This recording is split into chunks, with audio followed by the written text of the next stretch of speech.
Presentation. So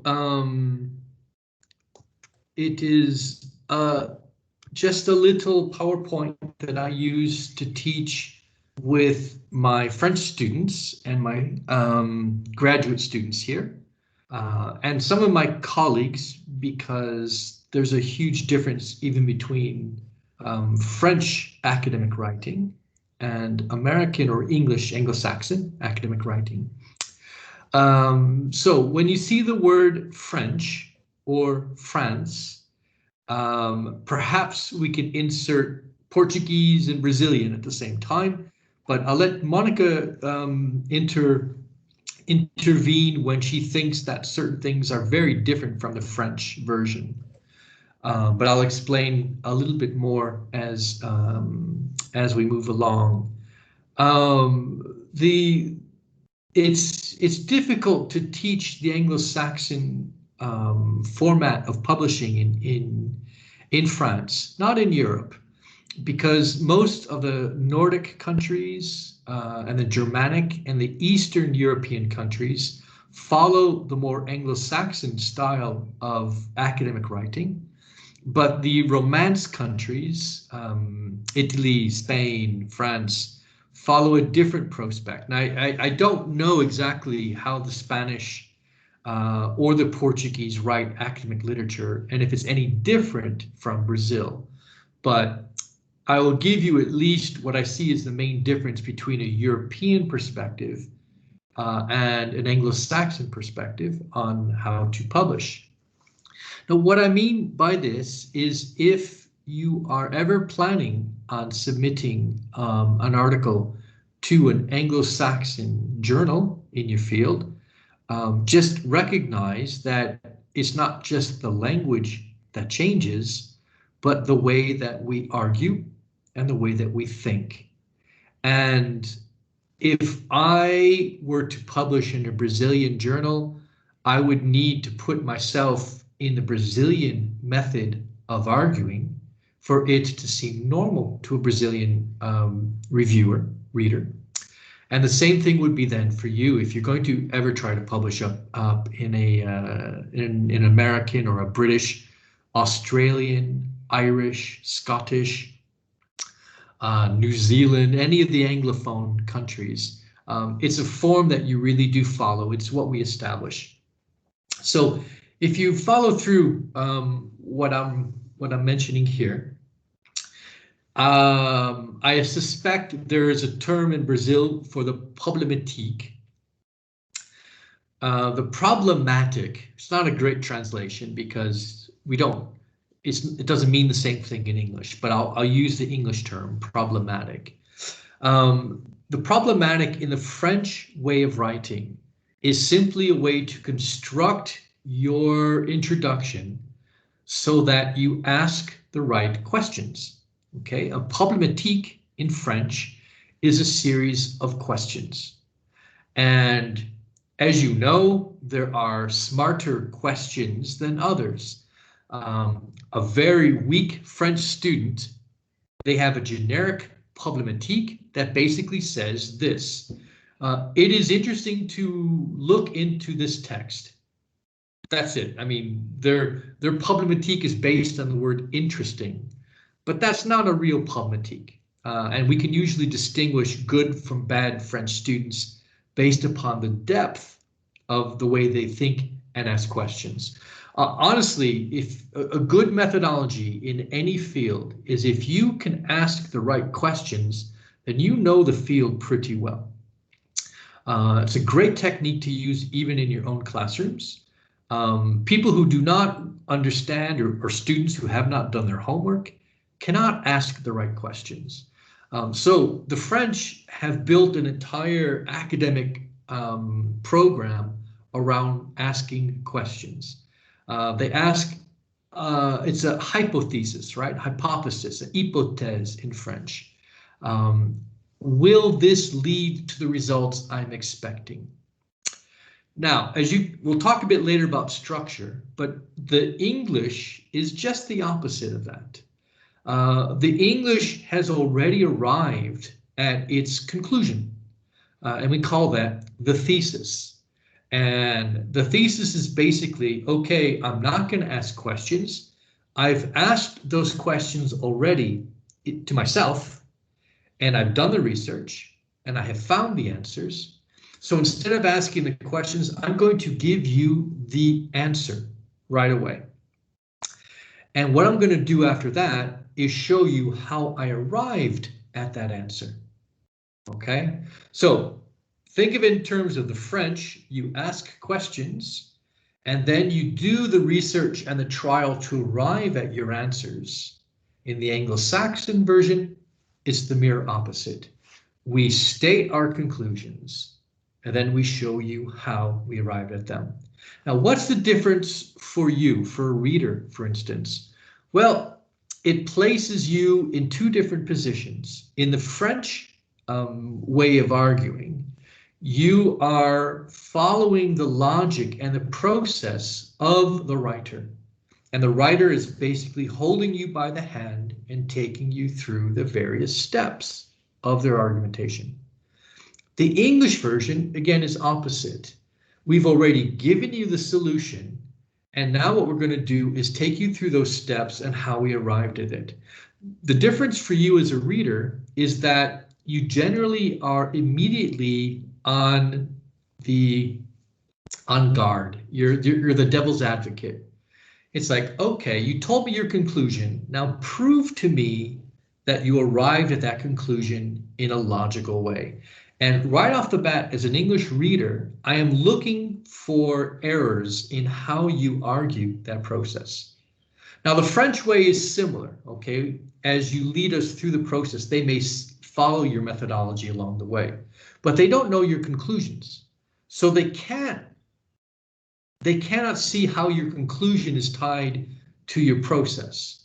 They're following your methods, and then when you get to your conclusions in a French essay, they say, well, actually, the methods seemed okay, but those methods did not lead logically to this conclusion. Or conversely, they did lead logically to this conclusion. Whereas in English, you're much more playing devil's advocate immediately. It's that prove it, mentality. Okay, I see what you're going to argue. I kind of agree with it. I like it, or I don't like it at all. Now you need to show me how you got there. So whether you convince me by the end of your article, whether to agree with you does not matter in English. I might not agree with you. What I can agree with is how you arrived at that answer. And every step of the way, I am trying to trip you up, so to speak. And if by the end of the essay, I think, okay, well, I don't agree with your thesis, but there's nothing in how you proved it that I can disagree with, I find it acceptable. All right, so that's really the biggest difference. As you can see, the biggest difference then between the two is for the reader, right? Is that for the French essay, we often have to wait for the conclusion to decide whether a hypothesis is correct or not. Whereas in the English, it's immediately there, okay? And we play then devil's advocate. Another way to look at it is to think in terms of this.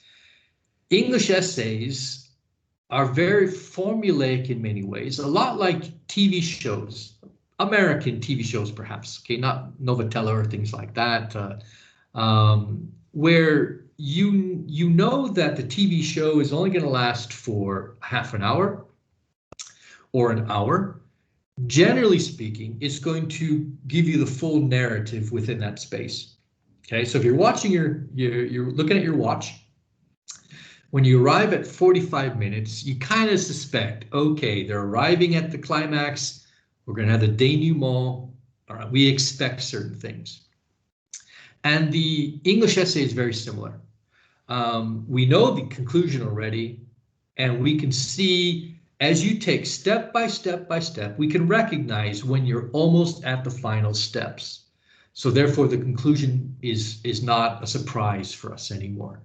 Whereas the French, of course, is much different. All right, it is leading you to that conclusion, which we cannot really see in advance. Two entirely different ways of looking at how to argue. The French way is based on Descartes, right? René Descartes. It's Cartesian thinking, and we find it in all of their sciences. Okay, if you think of like when Louis Pasteur was discovering his scientific methods, he was basing it on a very Cartesian philosophy. Let me think about my topic. I think this is what's going to happen. I'll create some hypotheses. I will carry out the tests and see if my conclusions are valid. So the French have taken that scientific model and applied it to their humanities, whereas the English thought, no, we need to argue in a different way. So how do the English argue if they do not argue scientifically? Well, they argue legally, okay? And again, this is my own interpretation, but the English essay is also like the English courtroom. You've all seen American or British TV series about trials and etc. What happens the very first day of the trial? Well, you get the conclusion that the prosecuting lawyer or the defending lawyer wants to get across, okay? The first 5 minutes of the trial, my client is innocent. That's my thesis. Why is my client innocent? Well, as you'll see over the next few days, the murderer was apparently left-handed and my client is right-handed.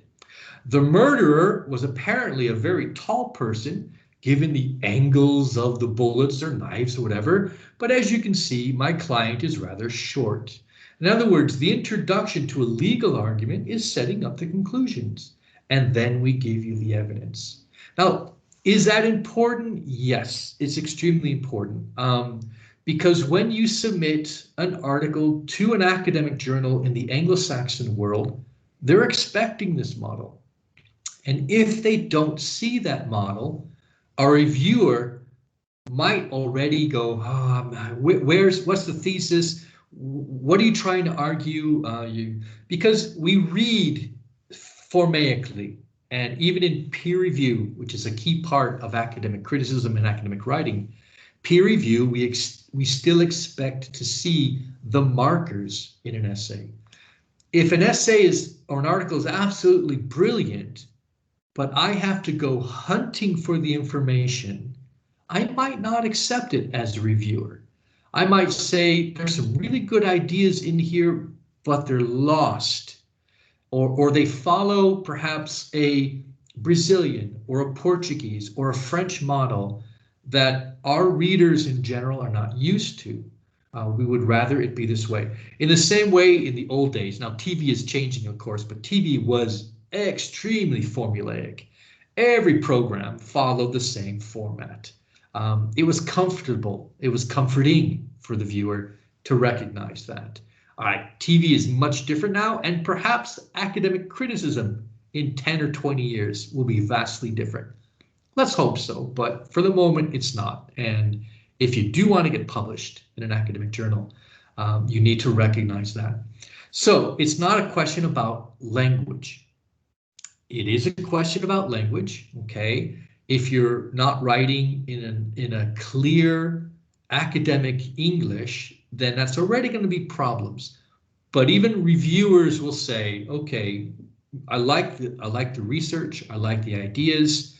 Just make sure that this essay is rewritten with an Anglo-Saxon or an Anglophone academic writer, not just an Anglophone, because you really have to focus on academic writing. And I think language is the first step, but the second step is recognizing what are the various things we are waiting for. And the majority of that is found in the introduction. The introduction in the English essay is the most important piece for me, okay, in the academic essay. Why? Because it is the entire essay, okay? We don't actually need an abstract if we didn't really want one in an English essay, because the introduction provides that abstract. It gives us the problem, it gives us the literature review, it gives us critical space, it gives us the thesis, i.e. the conclusion, Everything is there. And when I teach my students here, when they read English academic criticism, all they really need to do is to read the introduction first. Because sometimes you're going to come across an article and you realize, oh, this article is just not going to be beneficial for me. Wouldn't you rather learn that from the first 3 paragraphs instead of spending an hour reading it and getting to the conclusion and going, well, that was an hour wasted. This is not really good for my research. So that's the good thing about English academic criticism. It's not just the way you write it, but also how you read it. And it allows you to recognize you can abbreviate your reading when you're reading it. So if the essay seems like the conclusion is important for your research, continue reading. If it's not, then you know you don't have to waste any more time on that. So what are you going to find then in that introduction? You're going to find these terms in bold. Now, not every introduction will have each of these. They should, but not always, okay? And again, I'm teaching you a methodology that perhaps is more based on literary and civilization studies than on journalistic studies. I know that journalism tends to follow much more of a social science arc in its research, sociology, psychology, etc. So your formula is going to be a little different than, say, the English side or the literature side or the cultural historical side. I think that's important to recognize as well. I am most comfortable with the humanities than I am with the social sciences. So this model is something you're going to find much more in the humanities. So the first thing you're going to get is the title, okay? The title has to be like a title of a newspaper, the title of an article in a newspaper. It has to be catchy, right? You got to sell it.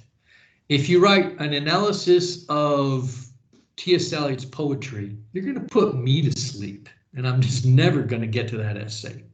Right? So a title has to at least do 2 things. One, it has to give the argument, or not the argument, it has to tell you what the problem is going to be discussed within this particular article. And it's got to at least draw my attention as a reader to want me to read that. So need a little bit of both. More important is the problem. All right, I'll talk about the problem here in a second. But the problem really is often stated, if not in the title, then in the first couple of sentences of the article. So if I'm writing about Shakespeare, okay, if I'm writing an essay about Shakespeare to, let's say, a public of non-Shakespeareans, I might have to give a little more background to the material. But if I'm publishing this essay in a Shakespeare journal, recognize your audience is completely different, okay? You do not have to begin your essay, Shakespeare was a Renaissance playwright. You are going to already lose your reader. They're going to go, oh, Lord, we know that, okay? So always keep in mind your audience. And the example that I give my students is this. The audience, imagine if you're walking into a Starbucks and you sit at a table and there are 4 other people at the table and they're all talking not just about Shakespeare's Hamlet, because that's not interesting enough, okay? One person might be talking about one character, another person a different character, this one about the history of the play. In other words, there's no conversation there. That's lectures. Academic research is about a conversation. You are actually not just talking to a generic reader, you're talking to a list of scholars who are probably even in your own bibliography. So you've got to imagine that you are talking to them. So imagine you have your bibliography, and then imagine that those people are at a table at Starbucks, and you're there with them.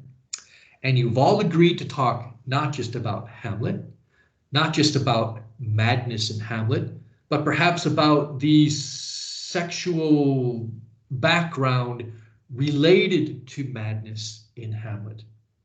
Okay, that's the problem, right? We've isolated it. So I don't want to hear about history. I don't want to hear about the king. I don't hear about murder. I don't want to hear about ghosts. Those are not part of our conversation.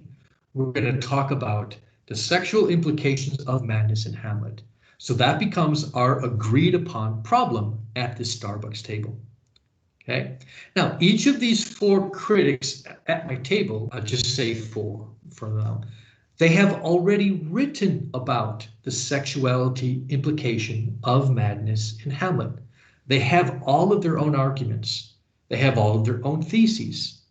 Now, what I'm going to do is include each of their arguments in my paper. Okay.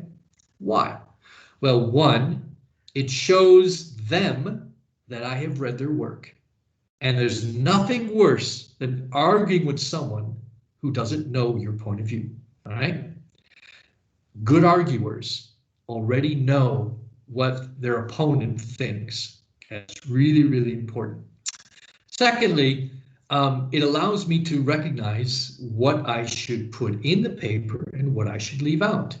Obviously, I'm not going to start the paper. Shakespeare was a Renaissance playwright. Okay, that's insulting to them because they're like, come on, do you not know who you're talking to? So you start out immediately with the problem, okay? Sexuality has always been an important part of the play Hamlet, as has madness. And what's particularly important about it is how the two are intertwined. Wow, that is the problem. You've started your essay immediately with the problem, and right now your readers can go, okay. Again, they're at the Starbucks table with you. They're going, okay, so we got that. That is setting up the problem. Right after that, we do the literature review. And the literature review is several critics have already talked about sexuality and madness in Hamlet. Critic A, Miss Jones here, right, has this to say about that issue. Now, critic B, Tom Smith, who kind of disagrees with critic A, argues this instead. He agrees that she's not wrong in her theories, but she forgot a couple of aspects. Now, critic C, Mr. Smith here, disagrees with both critic A and B. He says they're completely wrong because they wrote their articles before we discovered a new piece of the problem. Critic D has added insight into what critic C has said based upon new revelations since that big discovery was made. All four of them are good and correct in their ideas, but what they do not do is, okay, now what I've done there is I've created critical space. And that is when you're at your Starbucks table and you're facing your four people and say, oh yes, Sue, Bob, Tom, I loved your work, great job. You know, but you guys really forgot about Ben Jonson's role and how Shakespeare was evolving. And they might go, yeah, I actually hadn't thought of that. They might go, no, I didn't. You don't really care how they're going to respond, but as long as you can create your argument in relationship to theirs, we call that critical space. The space that you are creating per the problem of each of the various critics. After you create critical space, okay, you now insert your thesis. So I've just said that to my four Starbucks friends here, and they all look to me and say, okay, well, fine, John, what is it you have to say about sexuality and madness in Hamlet? And that's where I insert my thesis. And I say, well, actually, what I think is this. That's my thesis. That's my introduction. I'm done. If they are interested, they may say, oh, yeah, I see that. Okay, good job. And they move on to their cafe latte afterwards. If they don't necessarily agree with me, they say, wait a minute. Defend that. Okay, take this scene. See, that's when they play devil's advocate.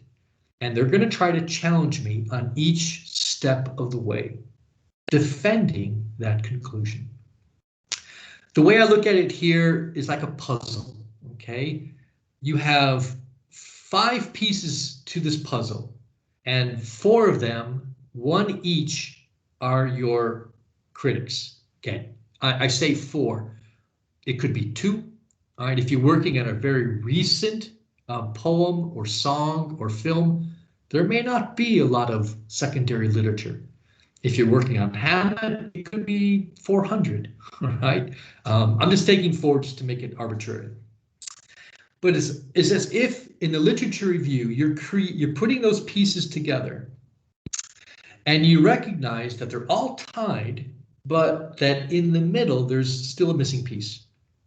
And that is your thesis. And you plop that 5th piece down in the middle to complete the problem and complete the argument. Now, again, those 5 pieces are going to be taken up in someone else's literature review, in someone else's 5, 10, 15 years later. So you are entering, and this is really, really important, you're entering a continual dialogue. And once people get tired of the problem, that dialogue will either end, finish completely, die out. They might be picked up later. Perhaps you're starting a dialogue that no one is actually talking about right now, but maybe they're going to talk about in 10 years' time. Okay, we don't know that. So creating that dialogue is really important. So if no one is talking, if no one is at your Starbucks table with you, don't be afraid, because they might not yet be. But maybe 10 years after you leave that Starbucks table, they're going to gather at that table, and you're still going to have your, ghost place there because they're going to recognize your problem. All right, let's look at a couple of just examples to show you how this works, and then I'll ask you some questions. For critical space, okay, as I talked about the formula is very simple. Problem, in this text has done this, this, this, and this, and this.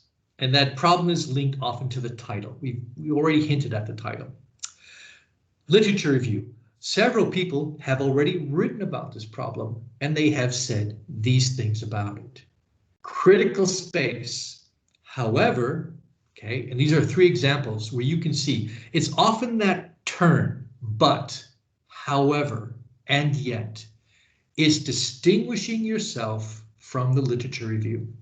When there are no other works that touch on the problem at hand, you'll see phrases like, on which critics have remained relatively silent. No one to date has suggested that, and that is the author of an academic article stating his or her critical space. Okay, what do you then put after that? You put the thesis. And any academic article in English without a thesis is gonna fail.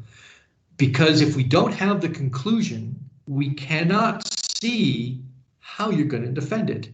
So if you leave us hanging with a vague comment, so we're sitting there going, okay, again, Starbucks table. So what are they going to argue, and how do we follow along with that?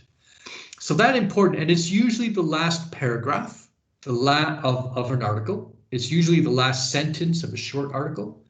It's often the last couple of pages of an introduction in a monograph, okay? And the thesis statement then, so we can find elements of these things cited in French or other language academic essays. What we do not find is the affirmative statement that the writer is going to argue. And I think that's one of the biggest differences. So the problematique in French generates questions that build hypotheses, which will be answered or confirmed by the conclusion. The English essay begins with the conclusion, the thesis, and reconstructs the logical history that led the writer to do that. So you can, in English, start by writing a French academic essay, hypotheses, methods, conclusion, but when you write the essay, you invert it and you start with your conclusion. Okay, let's look at just 2 short examples and you'll see how this is done. This is an academic note, okay? It's a type of academic article in English, which are very short, sometimes anywhere between 6 paragraphs and 6 pages.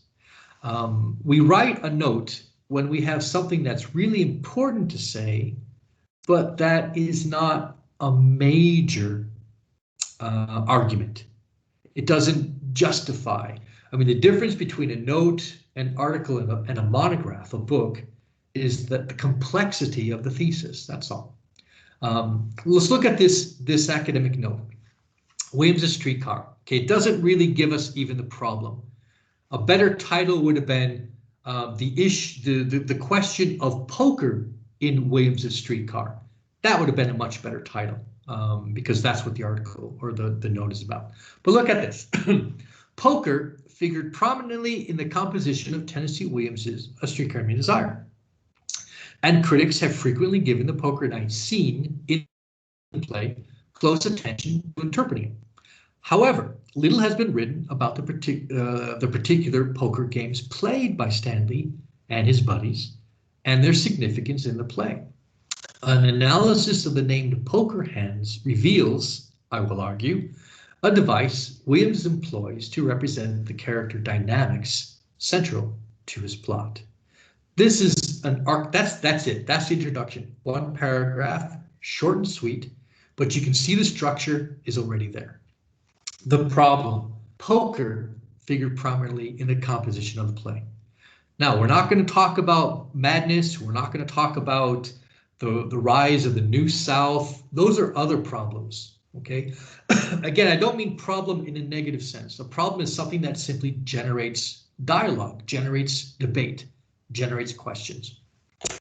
Here, we're focusing specifically on the reference to poker. The play, there are two scenes where the men are playing poker and they call out different poker games. Most people thought that was a random poker game. This critic is saying, no, the fact that Stanley calls for 7-card stud, that's an important part of the play. Later in the play, when they call for Spit in the Ocean, another poker game, that changes or it has a relationship to the ending of the play. Okay, so that's the problem. Literature review. And critics have frequently given the poker night scene close attention. Now, you can deal with literature review in a note, often in your footnotes or endnotes. And if I turn to the footnotes of this little academic note, I might see for those critics, see critic A, critic B. Okay, so you can either deal with the literature review very quickly, or you can deal with it extensively. For instance, if I were to turn this into an article, I would actually spend time talking about what those critics have said. But it's a short, sweet note. You don't have to worry about that. Critical space, there's that word. However, but, and yet. Little has been written about the particular poker games that Stanley plays. Okay, so critics have talked about the poker hands, but they haven't really talked about the specific games. They talk about poker as a game. They don't talk about how each game differs. And for those of you who have ever played poker, there are at least a dozen different major games, 5-card stud, 7-card stud, Texas Hold'em, etc. And he's saying that the name changes, and not just the name of the game, but the way the game is played, because each poker game is played differently. And poker is like a naturalistic element to the story. There's elements of chance in poker, right? Getting your cards. But there's also a structure to the game in poker. You cannot change the rules as you go from one game to the next. And then thesis. Analysis of the named poker hands will reveal a device Williams employs to represent the characters in his play. We have everything we need from that one paragraph. And from this point on, the critic can take a step back and then start the argument. Okay, look at a second example. Sexuality and visual terrorism in The Wings of the Dove. This is an article, right? Much longer here. That one of the main differences between notes and articles is that articles do tend to import theory. And theory often makes the thesis much more complex, much more nuanced. And once you make your thesis more complex, you actually have to start creating not just one, but maybe 2 different literature reviews, depending on how complex it is. An introduction to a monograph might have 4 or 5 different short literature reviews, as each of the problems that the writer is going to deal with in that monograph evolve, but that each of those problems, however, are connected and tied to the book's one thesis. Over the past 40 years, there have been many treatments of the topic of vision, moral vision, of Henry James's fiction. More recently, some of James's critics have attempted to come to terms with the implications for his writing of its marked homoeroticism. No one, to my knowledge, has yet attempted to establish the two matters are closely linked in James's writing. Drawing on the wings of the dove as my test case, I propose to explore the possibility that a dynamic relationship exists between what critics have identified as two of the principal concerns of the Jamesian text, with vision in several senses of the word, and with erotic, particularly homoerotic desire. I wish to do more in this essay than merely note ways in which the text may be said to thematize the homoerotic per se. Homosexuality in James's writing, as in the culture at large, is part of a broader sexual system and shares many of the features of other types of sexuality. The broader sexual system of which it is part is itself enmeshed in other systems, economic, political, social. My concern in the first part of the essay will be with tracing the ways in which Wings of the Dove registers some of these connections. Doing this will involve considering such theoretical matters as the revelation of vision of sexuality and the relation of sexual domination to other forms of domination. However, focusing on theoretical matters will in no way preclude my considering the text's representation of sexuality in the context of some of the specific social and historical conditions under which these representations were produced. These specifics are the subject of the later part of the essay. That's the introduction. It's much more complex. And on first reading, you might find yourself a little bit lost. But if you go back to our structure of problem, literature review, critical space, thesis, and here, because it's an article, we're going to add a level of called theory. We can see exactly how that works.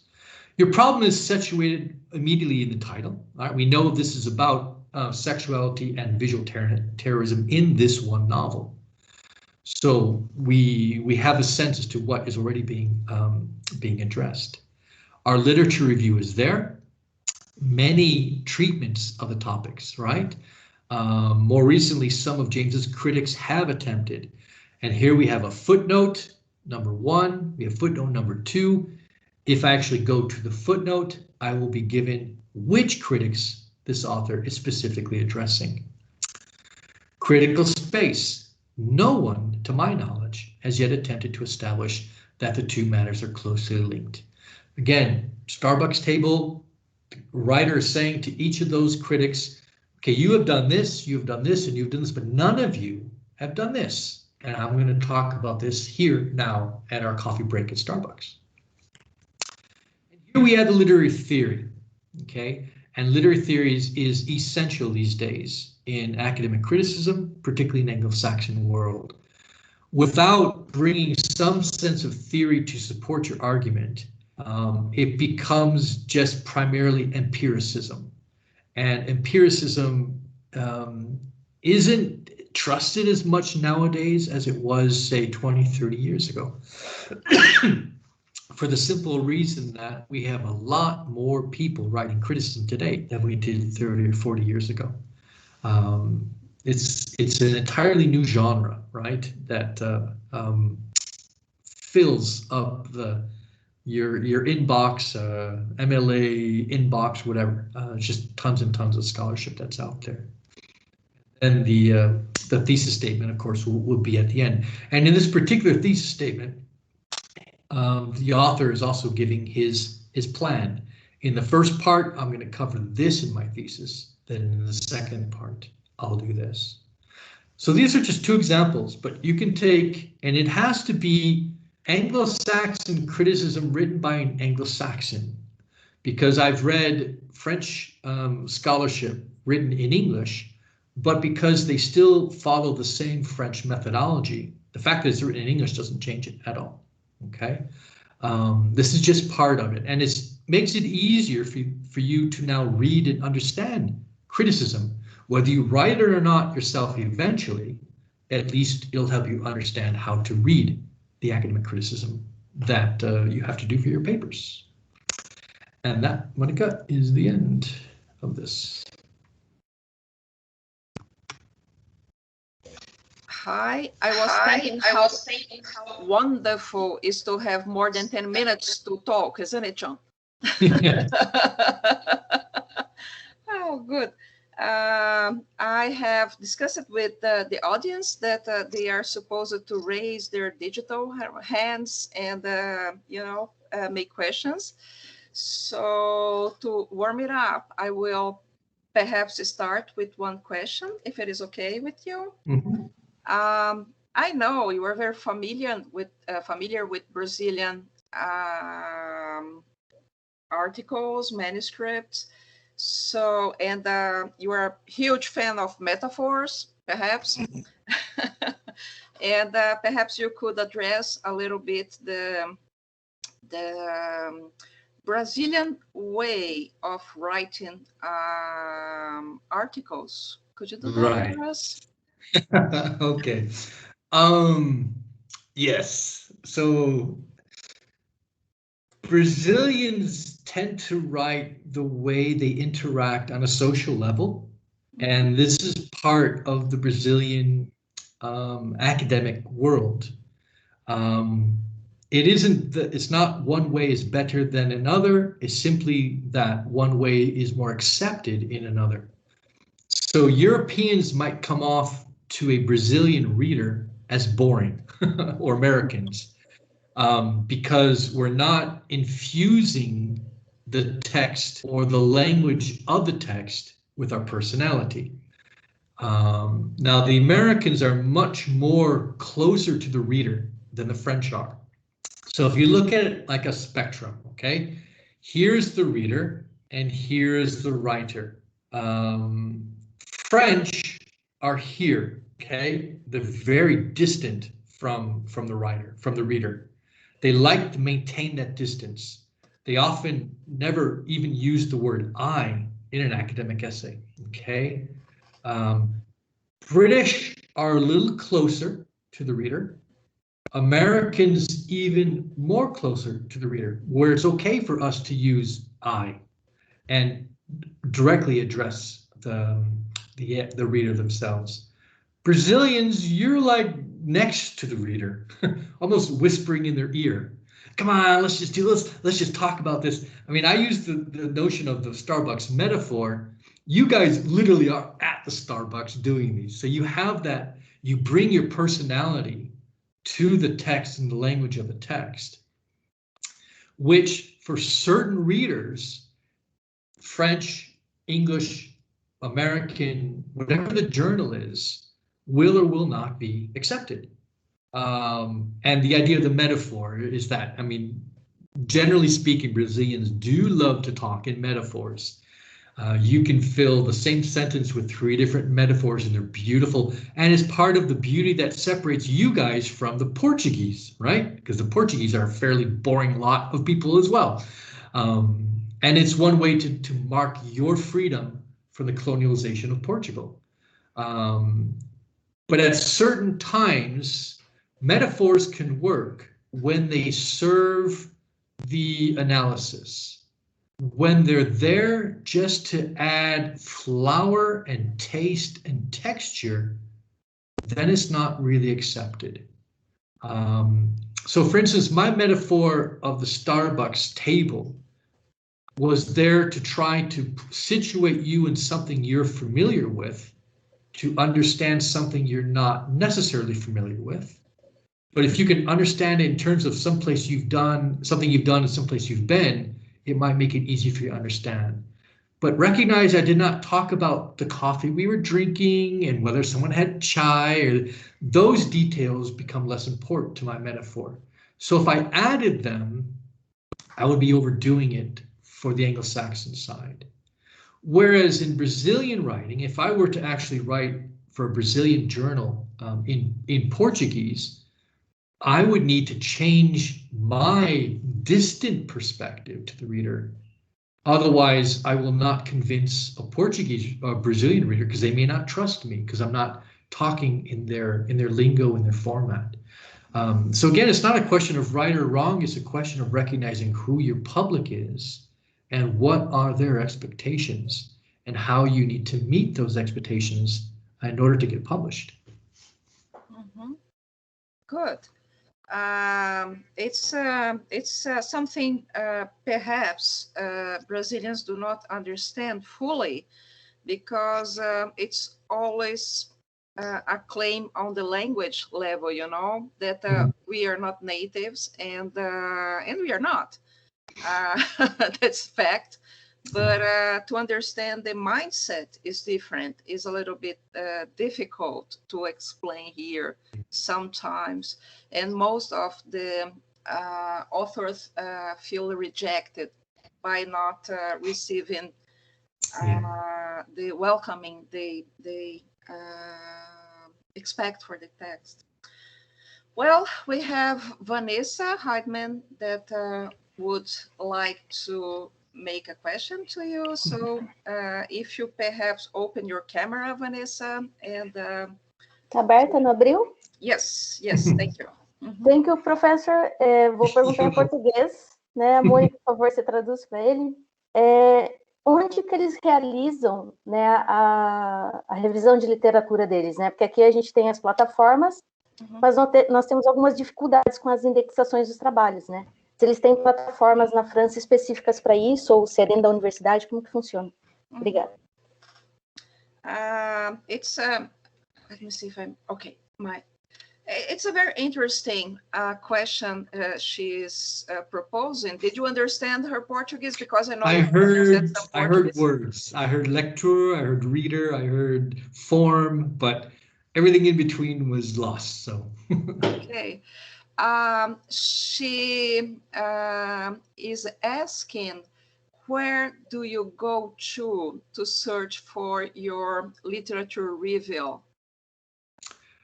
Often I will go to an online database that is adapted to my discipline, okay? And I will find at least one article that touches on the same problem that I touch upon in mine. And often, if I look at that article's bibliography, it will give me already 4 or 5 new places to look, because that is their Starbucks table, and I'm getting a view of what they've done and who they've talked to. So then I will go search theirs. And then once I get those 3 or 4, I can look at their bibliographies. So that's certainly one way to start building your literature review. And a student of mine often asks, how do I know when I'm done reading secondary criticism? When is the end? It seems like it's going on and on and on. At some point, you will find the same names being recycled. And when you feel like, okay, I see the same names coming up each time, I'm done. I've gone deep enough at this point to write a decent literature review. So when you feel, I think that the expression is saturated, isn't it? Yeah. And when you keep finding the same, when what you're reading is something you already know, right? It's like someone at the Starbucks table is saying something, you're like, yeah, okay, stop. We've heard that already. That's when you know you've done your work. Yeah. I will dig a little bit further. Vanessa's good question, because we have been doing lots of research using Google Academics as a source. And it seems to be important for us, especially in Brazil, because our official, so to speak, portals, just like Periódicos Capes, sometimes did not bring us as much as material as Google Academics. Do you have experience with Google Academics, or I don't necessarily go to Google Scholar, what we would call it here. Yes, I would go to MLA International Bibliography, I go to much more because I work in literature in general. It has already its own portals. So MLA is one of the first sites I will go to, and they tend to list all of the literary publications. Mind you, it's in English, right? It's you will see some Spanish, you will see some French, but it privileges English scholarship, so it's not great, and I recognize that. But I'll often start with a database that's most fits my field. And usually I can find whatever I need to find in MLA, International Bibliography. But yeah, if you Google search your topic, you'll find, because MLA often is 2 years behind. If you're looking for something published in the last year or two, places like Google Scholar are much more current, or Academic EDU or ResearchGate or places like that. Mm-hmm. I see Leila here, and Leila is working on an international approach to literary journalism. If you were to make this literature review on literary journalism, where would you go to find the literature? Well, I would go to Literature Journalism Studies Journal right away, because they've been doing really good work precisely putting that together. Roberta and Miles McGuire are publishing, they're doing our work for us, in fact. They're giving us a bibliography at least once a year of everything that's been published in literature journalism around the world as well. So I would certainly start with their bibliography, because it's going to be the most current and the most widespread. I wouldn't stop there, because they don't know everything. They're not given all the information either. And then you can certainly go back to people's articles and see and look for names. Sometimes the same names keep coming up, and that's reassuring, I think. Gives us a sense that we're forming that community and having that dialogue. Mm-hmm.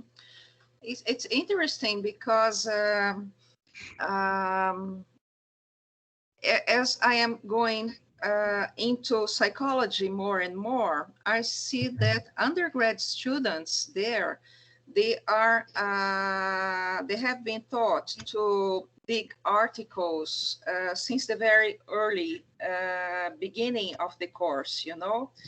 Here in communication and journalism courses, it's mostly about the end of the course, let's say when they are really close to finish it. How is it the tradition in France? It's the same. Students in first year and second year do no research whatsoever. Mm-hmm. They come to me in third year, and I throw this course at them. Mm-hmm. And for the first 3-4 weeks, they look like deer caught in the headlights of an oncoming car. It takes them a good semester for them to adapt to what academic criticism is, why they need it. And then in the second semester, so for instance, I asked them to write just the introduction to an academic article. That's their first assignment, and that's due in January. So I tell them at the beginning of class, study whatever you want. This is the only time in your life you're ever going to be given the freedom to study whatever you want.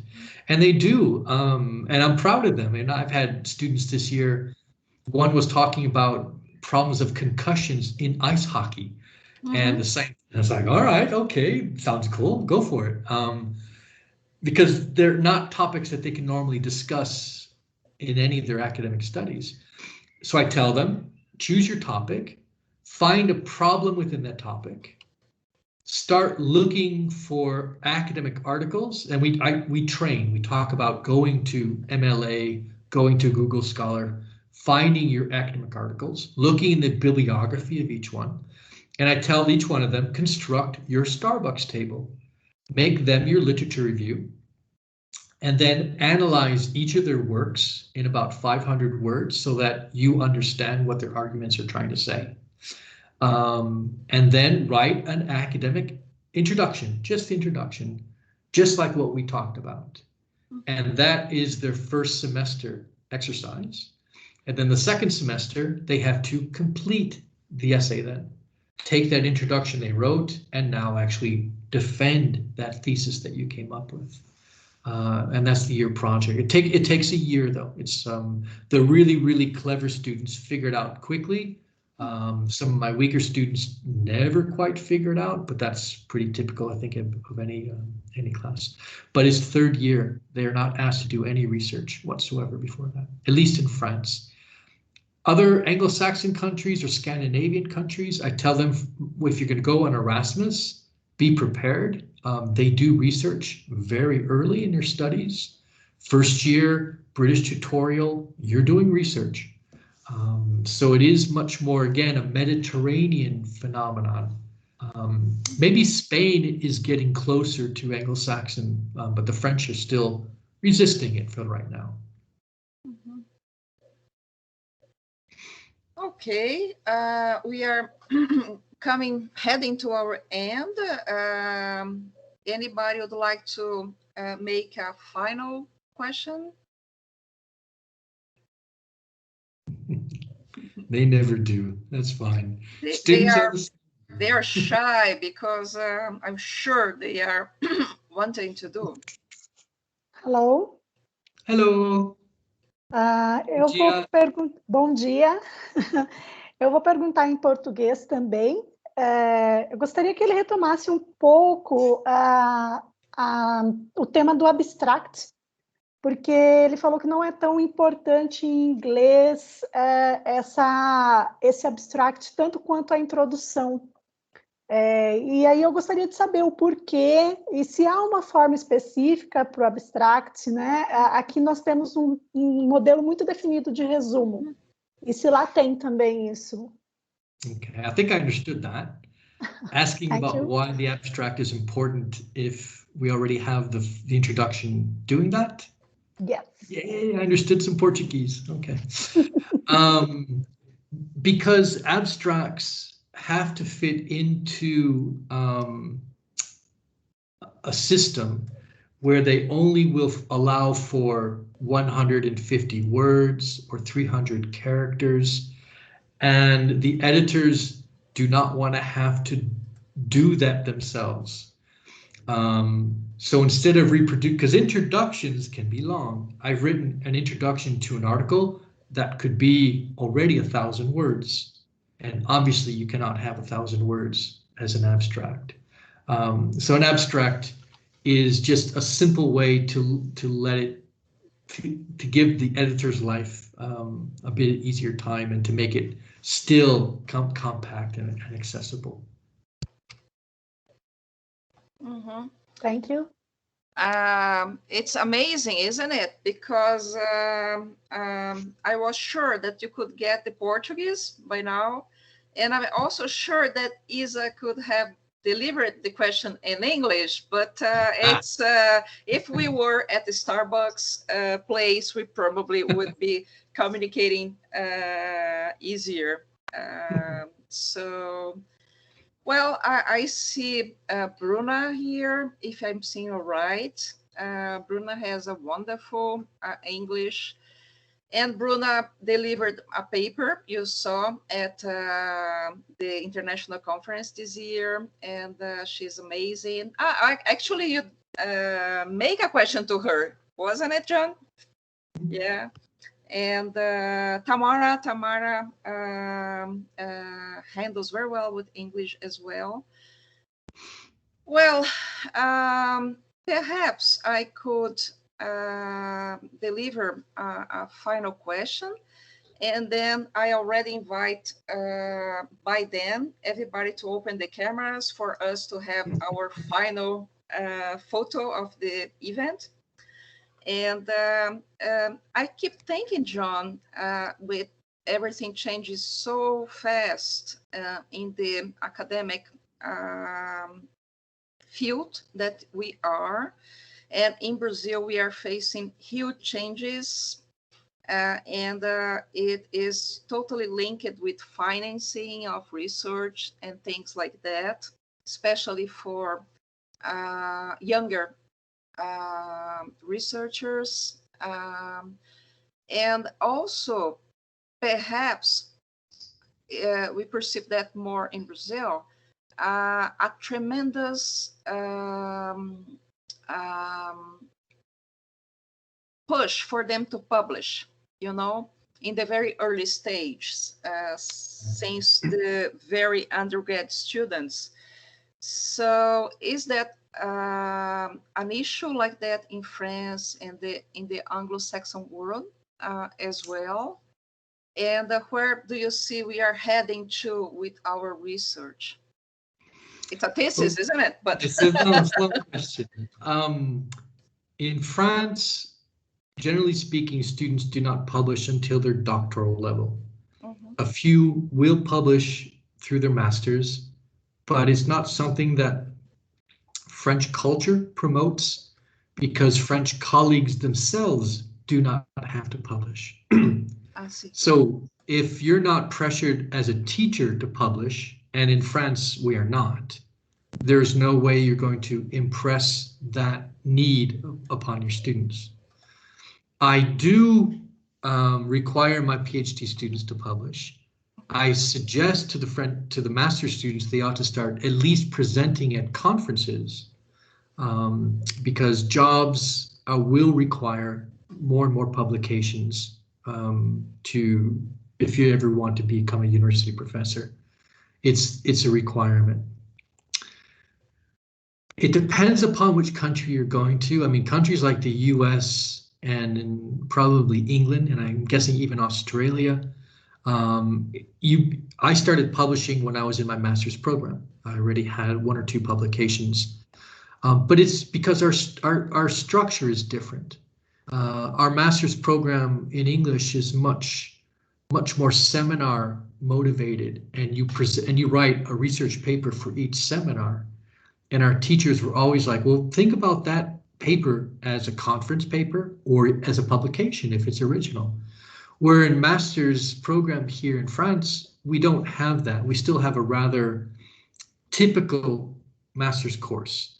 You're going to do grammar still, you're going to do phonetics, the same stuff you did at bachelor's level, but more complex. But we don't ask students to produce academic seminar papers and things like that for our work.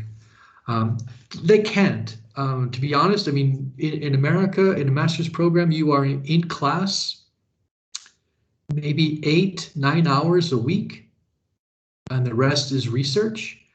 In France, as a master's student, you are sitting in a classroom for about 35 hours still per week. So you just don't have the time. It lightens up a bit later in the second semester so that you can do research for your master's thesis. It's my thing I do not like about France. It's just that, you know, the French mentality is if they're not sitting in a seat learning, then they're not being educated. And that's just the way the French are. I have to come to terms with that. And even if I gave my students today half of the class and say, go out and do the research, they wouldn't. They would be in Starbucks, but for real, right? You know, working on Instagram because they're not used to working alone in autonomous research. So it would take a generation to change that to a certain extent. Where are we going to go to answer the second question? We're already seeing too much academic criticism being produced. It's impossible to review. It's impossible to keep up as a scholar with what's going on. If you ask me what was published in Tennessee Williams studies this past year, I might know a third of it. So even for us, it's hard to keep up with it. Is it oversaturating? Probably. Is it getting diluted? Most definitely, because we're producing it quicker to a certain extent. But that's not my question to answer because I'll be retired in 10 years. That's your question to deal with. What will it be like for you when you reach my age in the field, and what will research be like then?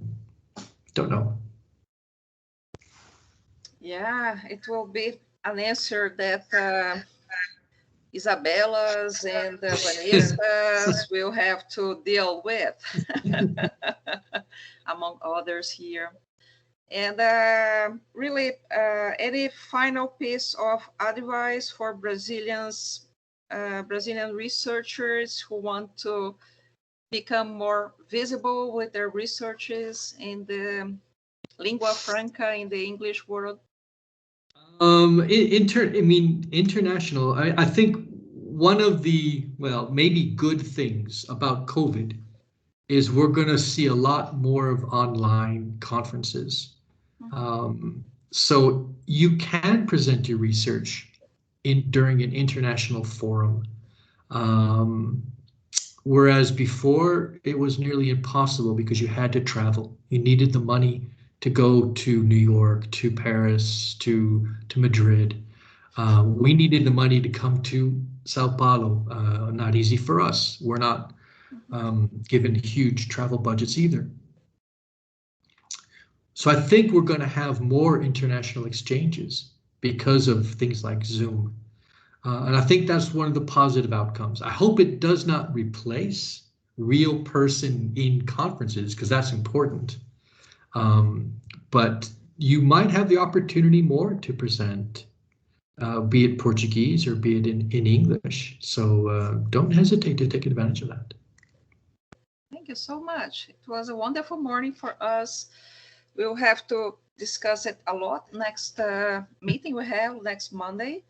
And perhaps I would ask Vanessa or Isa or both of them to make the picture. And whoever feels comfortable to open the camera, we would love to see your faces to make the photo.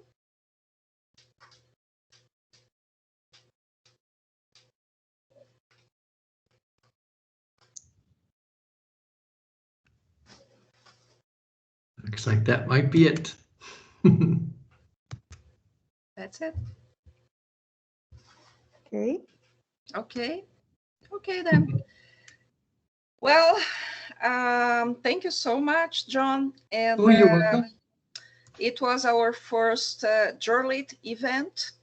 And it's the name of the research group. It's Homenage in honor of you, because you came up with this Jorlit name for a previous project. So we thank you so much, so much. We have been learning so much because of you and your research and all the international association with those with that difficult name to pronounce for us. But and I hope to see everybody in Chile next year, isn't it? Yep, in Santiago. In Santiago, that will be a splendid opportunity to get together if the world allow us. So, okay. Obrigado a todos. Thank you. Bye-bye. Bye, professor.